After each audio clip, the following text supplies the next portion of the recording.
Hi guys, in this video we will learn how to resolve the checkmarks vulnerability in Frontend Repo. In last video we had learned how to resolve the checkmark vulnerability in backend repo like in API.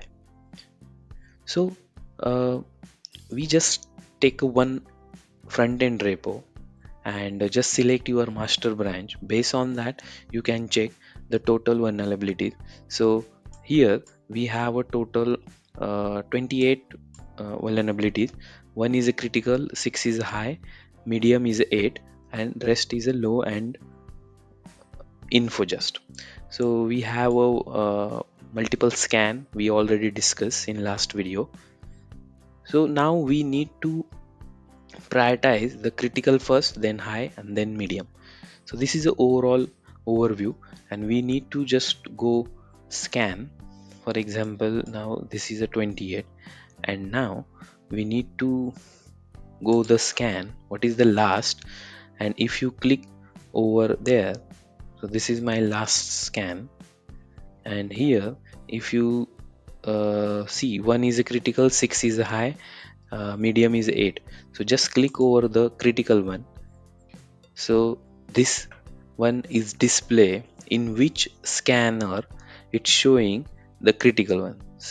See, container SAST nothing else, zero result. Container security, zero result. SCA it's showing 18 results.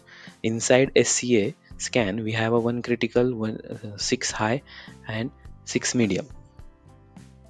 So what are the first one? So just go to the result.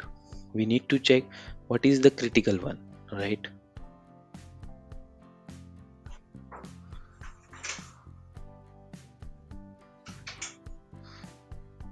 See here we have a in SCA scan we have a four section: direct third party, transitive third party, private, and SES provider.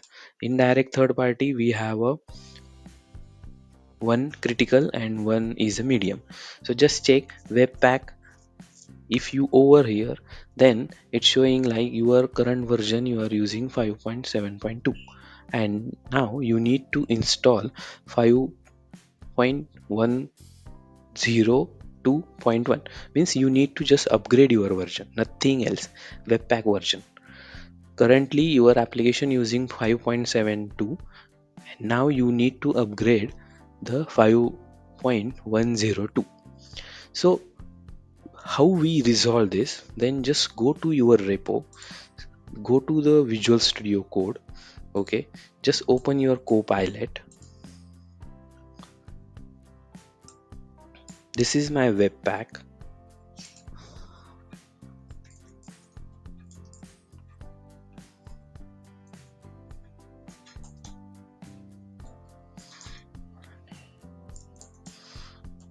We have a old version is 5.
we have a old version is 5